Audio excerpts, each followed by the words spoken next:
Channel से जुड़े अध्ययनशील छात्रों, चैनल में आपका स्वागत है। आज मैं पुनः कक्षा 12 हिंदी विषय का जो पंत द्वारा रचित नौका विहार शीर्षक है उसको लेकर उपस्थित हूँ। इसके पहले का छंद आप लोगों ने पढ़ा है। आगे का जो छंद आज हम लोग पढ़ने जा रहे हैं वह इस प्रकार है।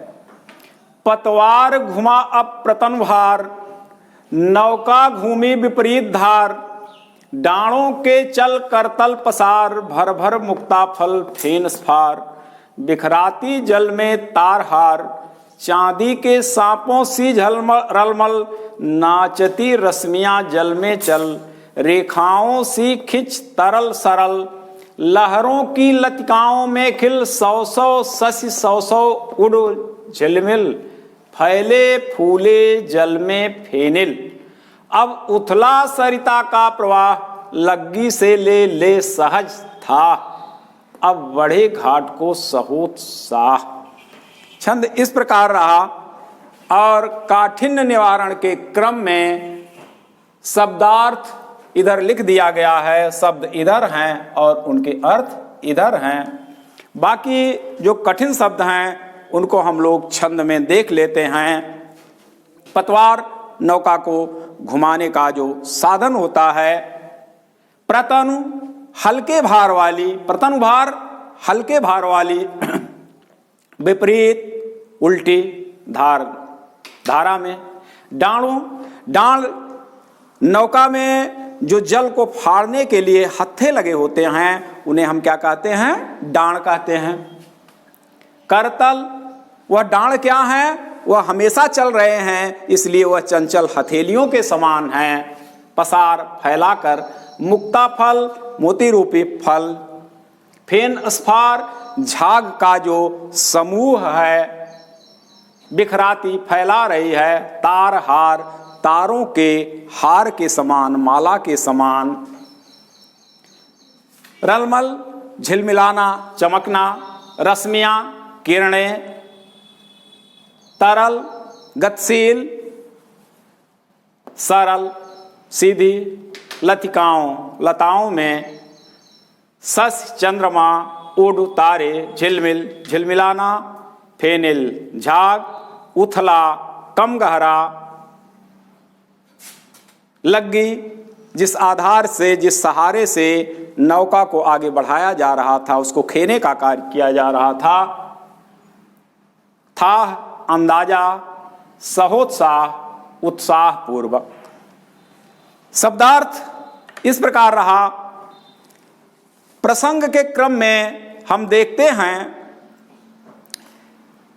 कवि अपनी मित्र मंडली के साथ नौका विहार कर रहा है, इस बात को हम लोग जान रहे हैं और इसके पहले का जो वर्णन है उसको भी हम लोगों ने पढ़ा है।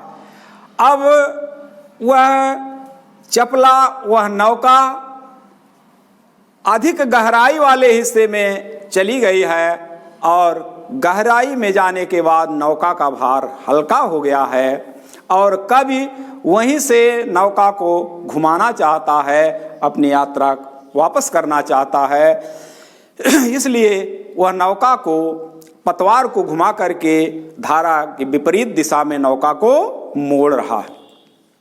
अब जब नौका को विपरीत दिशा में मोड़ रहा है तो उसके जो डांड हैं, उसके जो जल को फाड़ने वाले हत्थे हैं वह तेजी से चल रहे हैं और तेजी से चलने के कारण उस जल में झाग पैदा हो रही है और वह जल, उस धारा में वह झाग इस तरह से बिखर रहे हैं। कवि को कल्पना करना पड़ा कि ऐसा लग रहा है कि मानो तारे, आकाश में जो तारे हैं वह तारे रूपी हारों को तोड़ तोड़ करके वह आकाश उस जल में फैला रहा है। वह फेन, वह झाग इसी तरह से लग रहे हैं।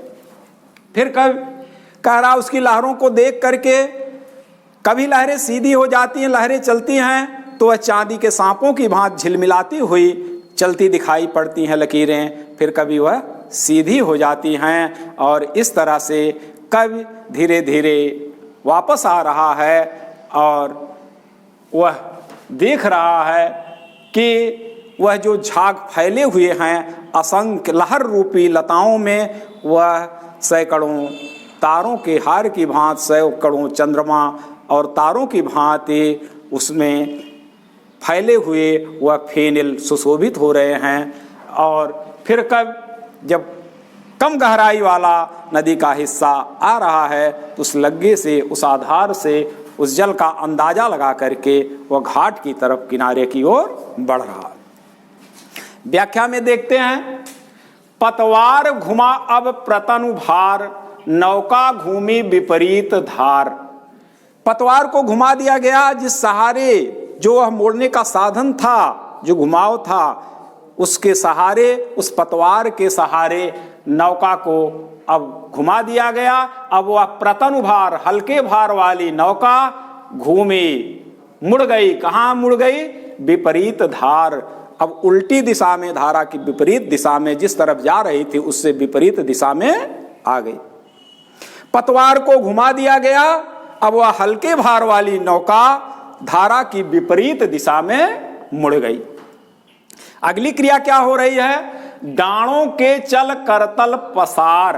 अब वह अपने डाणों, हत्थों को जल में, नौका में जो डांड, जो हत्थे लगे होते हैं, जल को फाड़ते हैं और नौका को आगे बढ़ने में परेशानी कम करते हैं, नौका तेजी से आगे बढ़ने लगती है। वे डांड जल की धारा को फाड़ रहे हैं, तो वह लगातार यह क्रिया हो रही है। तो डांड रूपी चंचल हथेलियों को फैला करके कैसा लग रहा है कि वह क्या, उस जल की धारा में क्या हो रहा है, वह डांड क्या कर रहे हैं? भर भर मुक्ता फल फेन स्फार।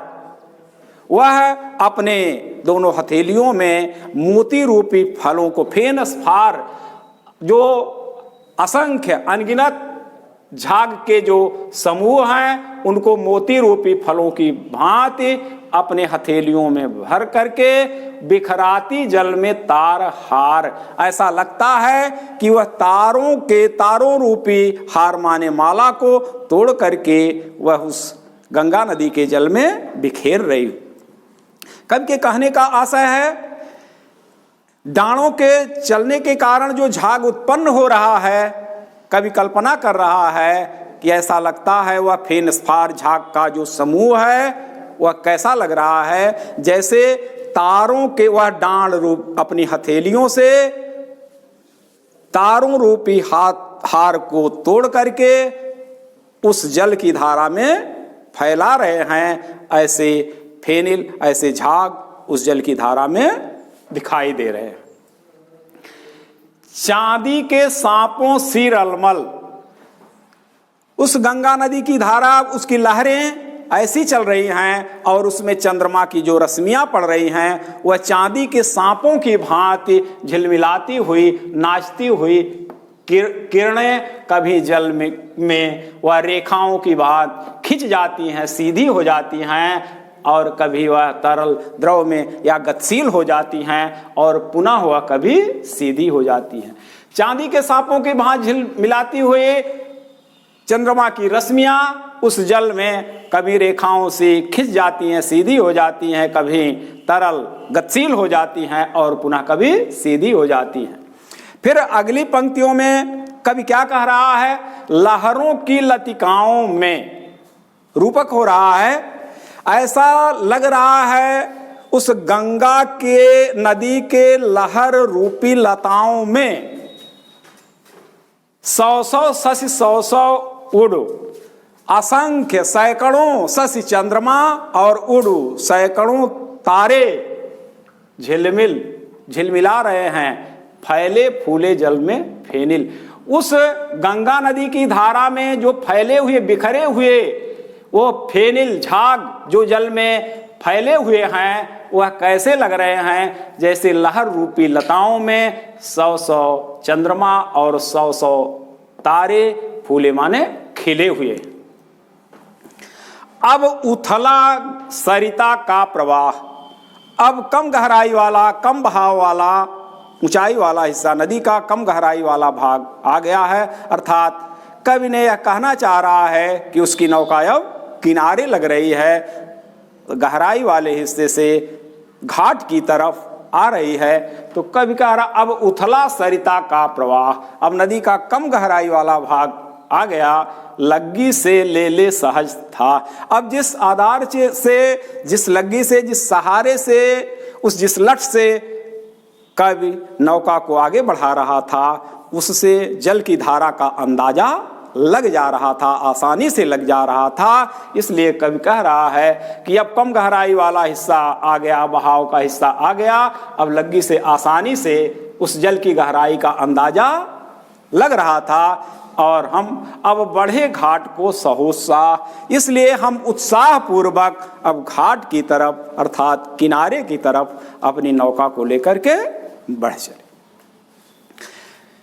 प्यारे बच्चों, व्याख्या के अंश में बस इतना ही और काव्य सौंदर्य के क्रम में हम देख ले रहे हैं। यहाँ पर तमाम दृष्टांतों को और ऐसे रूपकों को बांधा गया है, रूपक अलंकार हो रहा है, भाषा शुद्ध साहित्यिक खड़ी बोली कोमलकांत पदावली है और छंद स्वतंत्र यह है, पद छायावादी मुक्तक शैली का प्रयोग किया गया है। रस शांत रस है। आज के अंक में बस हम इतना ही देखते हैं, पुनः बाकी के छंदों के साथ पुनः मिलेंगे। तब तक के लिए धन्यवाद।